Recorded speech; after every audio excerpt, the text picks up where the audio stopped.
سوچئے. آپ یہ نہ سوچئے نسیم صاحب ہی کیوں اس کے ذمہ دار ہیں. آپ کے دماغ میں بات نہیں آنی چاہیے. اگر یہ بات آ رہی ہے تو آپ کا ذہن منفی ہے, آپ مثبت ذہن کے نہیں ہیں. آپ کے ذہن میں فساد ہے, آپ کے ذہن میں بگاڑ ہے. دیکھیے قرآن کی ایک آیت ہے جو میں نے ابھی تلاوت کیا تھا. آپ کو پروگرام سے پہلے, قرآن کی تلاوت سے پہلے جب حافظ صاحب تلاوت نہیں کیے تھے, میں نے اس آیت کو پڑھا تھا. اسی آیت کی روشنی میں چند باتیں آپ سے بتا دوں. ان اللہ لا یغیر بقوم حتی یغیروا ما بانفسہم, کہ خدا نے آج تک اس قوم کی حالت نہیں بدلی جسے خود خیال نہ ہو اپنی حالت کے بدلنے کا. سمجھ رہے ہیں بات کو, سمجھ رہے ہیں کہ اللہ تعالیٰ ایسی قوم کے حالت کو, ایسے قوم کو بالکل نہیں بدلتے ہیں جو خود بدلنا نہیں چاہتی ہے, جو خود بدلنا ہے.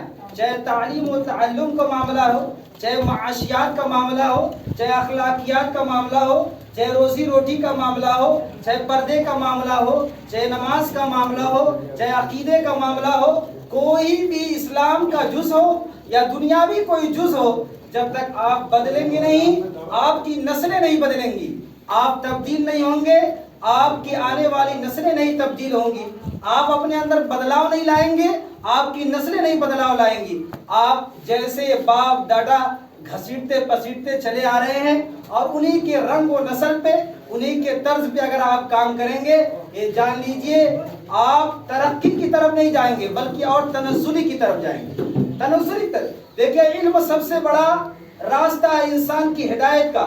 علم صرف یہ نہیں ہے کہ آپ کو صرف جنت میں لے کے جاتا ہے, علم یہ نہیں ہے کہ آپ کو صرف نوکری دلاتا ہے. علم سے آپ بڑی بڑی ڈگریاں حاصل کر کے اور بہت ہی کامیاب انسان بن سکتے ہیں. علم اس لیے سیکھا جاتا ہے تاکہ سماج میں آپ ایک اچھے انسان کے نام سے جانے جائیں. لوگ جب آپ سے ملاقات کریں تو آپ کے اخلاق سے مانوس ہو, آپ کے ویوہار سے مانوس ہو, آپ سے مانوس ہو, آپ کی اولاد سے مانوس ہو, آپ کے اہل و عیال سے مانوس ہو. علم اس لیے سیکھا جاتا ہے. اور علم ایسی ہے, روشنی ہے, جو علم ایسی روشنی ہے جب یہ دل میں اتر جاتی ہے تو انسان کی زندگی سنور جاتی ہے. علم ایک ایسی روشنی ہے جو دل میں اترتی ہے تو انسان کی زندگی سنور جاتی ہے. اس لیے میرا سب سے پہلا پیغام ہے کہ آپ اس تنظیم سے جڑ کر کے, اس کمیٹی سے جڑ کر کے, آپ کا سب سے پہلا فوکس یہ ہونا چاہیے کہ میرا بچہ دینی تعلیم کے ساتھ ساتھ دنیاوی تعلیم سے آراستہ ہو, پیراستہ ہو.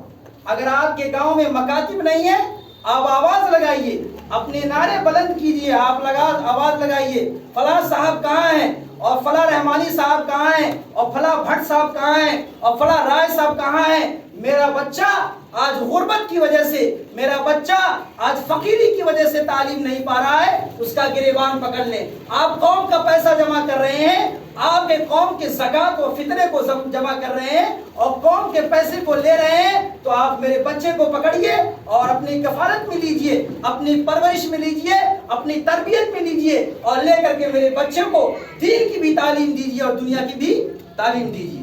یہ آپ کا انداز ہونا چاہیے اس کمیٹی کے تحت. اگر آپ کا یہ نظریہ ہے اور آپ یہ سوچتے ہیں کہ اس کمیٹی کے ذریعے ہم صدر صاحب کہلائیں, اس کمیٹی کے ذریعے ہم ممبر صاحب کہلائیں, اس کمیٹی کے ذریعے ہم ادھیک صاحب کہلائیں, اور پتہ چلا کہ کمیٹی کے جو مقاصد و اغراض ہیں اور جو اس کے اصول ہیں, جو اس کے فوائد ہیں, وہ پورے نہ ہو تو بیکار ہے, وہ پورے نہ ہو تو بیکار. قوم کے حالات پہ نظر ڈالیے, آپ کہاں سو رہے ہیں, آپ کس جگہ سو رہے ہیں, قوم پہ نظر ڈالیے. جس گاؤں میں جائیے, برادری کے جس گاؤں میں جائیے, جس قریے میں جائیے, بچہ قرآن سے محروم ہے, بچہ دینی تعلیم سے محروم ہے, بچہ اسلامی عقائد سے محروم ہے. میرے محترم بزرگوں دوستو, قرآن کی تعلیم ایسی تعلیم ہے کہ انگریز جب دیکھا کہ مسلمانوں کے قدم بڑھ رہے ہیں اور جو ہے آزادی کے موقع پہ اس نے قرآن جلانا شروع کر دیا, پورا قرآن جلانا شروع کر دیا دلی میں.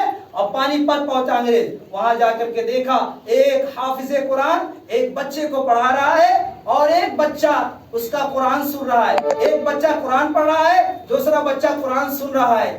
وہ انگریز حیرت میں پڑ گیا